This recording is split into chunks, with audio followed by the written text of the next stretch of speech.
자, 오늘은 3단은 네 번째 시간인가요? 지구가 점점 더워지고 있어. 지구 온난화에 대해서 지금 공부를 하겠습니다. 학습 목표를 잠깐 보면 일단 탄소가 순환하는 과정을 이해해야 돼요. 지구계 내에서.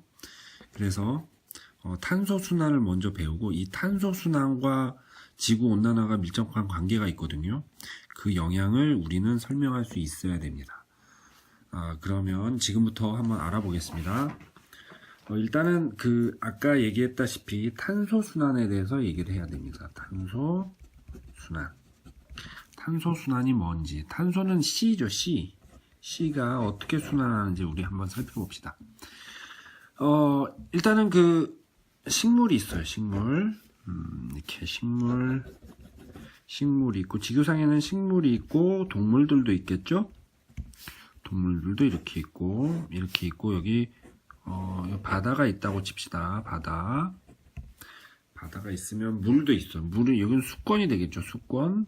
이런 거는 이제 생물권이 되겠고, 이 위에는 공기가 있으니까 여기는 기권이 됩니다. 기권. 그리고 이게 땅 속에는 땅이 있으니까 여기는 지권이 되겠죠. 이제 기권, 수권, 생물권, 지권 사이에서 이제 탄소가 어떻게 순환하는지 한번 살펴보면, 기권에는 뭐가 있냐면 이산화탄소가 있어요. 이산화탄소가 CO2입니다. 이산화탄소. CO2인데, 이게 있는데, 자, 이 CO2, 이산화탄소를 식물이 흡수를 하죠. 흡수를 해서 뭘 하냐면 광합성을 합니다. 광합성을 해서 식물이 살아가는 데 필요한 영양분을 만들어요. 영양분을 만들고, 또는 동물들이 호흡을 하죠. 호흡을 통해서 자기가 가지고 있는 어떤 탄소를 호흡을 통해서 산소를 마시고 이산화탄소를 뱉죠. 그래서 이산화탄소에 탄소가 들어가 있잖아요. 그래서 광합성을 통해서 식물들은 탄소를 흡수하고 동물들은 탄소를 배출합니다. 이래서 기권과 생물권 내에 탄소가 왔다 갔다 거리죠. 호흡과 광합성을 통해서. 그러면 이 식물과 동물이 오랜 시간을 거쳐서 죽게 되죠. 죽으면 이게 쌓여서 뭐가 되냐면 화석연료가 됩니다. 대표적인 화석연료가 뭐가 있냐면 석유가 있고 석탄이 있겠죠. 석탄은 뭐 등등등이 있는데, 이런 화석연료를 우리는 사용을 하죠. 산업화 시대에서 공장에서 이제 연료로 사용을 합니다. 자, 공장에서 사용하면 화석연료를 뗄 거예요. 그럼 이 안에 들어있는 탄소 성분이 연료를 태우죠. 태우면 뭐랑 결합하냐면 탄소와 산소가 결합해서 뭐가 되냐면 이산화탄소가 됩니다.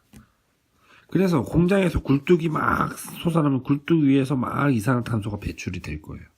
그럼 다시 이제 직권으로 들어갔던 이제 탄소가 기권으로 나오게 되죠. 이산화탄소가. 그럼 여기에 있던 이산화탄소가 물에 녹아 들어갈 수도 있죠. 녹아 들어가면 바다에 사는 생물들이 이 이산화탄소를 받아들여서 광합성을 해서 영양분을 만들어내거나 해서 한 다음에 또 죽으면 또 화석연료가 될 수도 있는 거고, 이럼으로써 이제 탄소가 이렇게 순환을 합니다. 그런데 여기에서 보면 이 탄소 순환의 핵심이 뭐냐면 이산화탄소죠. 이산화탄소. 우리 예전에 온실 효과에 대해서 배웠어요. 온실 효과는 뭐냐면 지구에서 방출하는 지구복사 에너지가 있죠. 그 지구복사 에너지가 그대로 우주 밖으로 나가지 않고 우리 대기권에서 흡수를 하죠. 흡수를 하는데 대기권에서 어떤 기체 때문에 흡수를 하냐면 수증기가 있고, 대표적인 게 이산화탄소가 있습니다. 그 다음 메테인이라는 기체가 있어요. 요 세 가지가 그리고 여러 가지가 있는데 이 세 가지가 특히 많이 흡수를 해요. 그런데 수증기의 양과 메테인의 양은 그렇게 변화가 많지 않습니다. 하지만 요즘에 이산화탄소의 양이 급증하고 있죠. 뭐 때문에? 산업화 때문에. 자, 산업화 때문에 이산화탄소 양이 급증하기 때문에 온실효과가 어떻게 될까요? 온실효과가 급격히 많아집니다.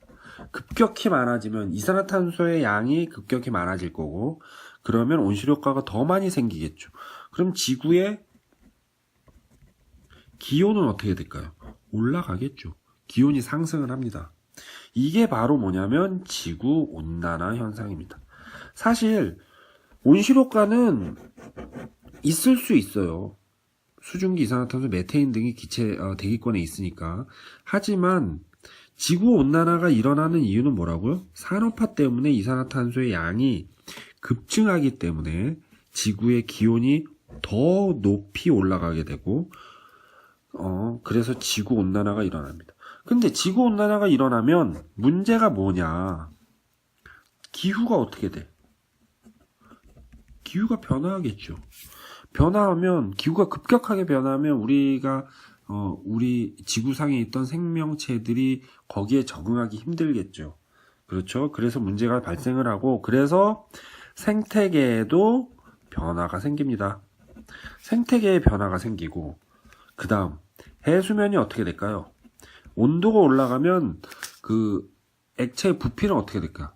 팽창하게 되죠. 그래서 해수면이 상승하게 돼요. 해수면이 상승하게 돼서 여러 가지 지구에 문제가 발생하게 됩니다. 오늘은 여기까지 하겠습니다. 설여중 친구들, 내일 봐요. 안녕.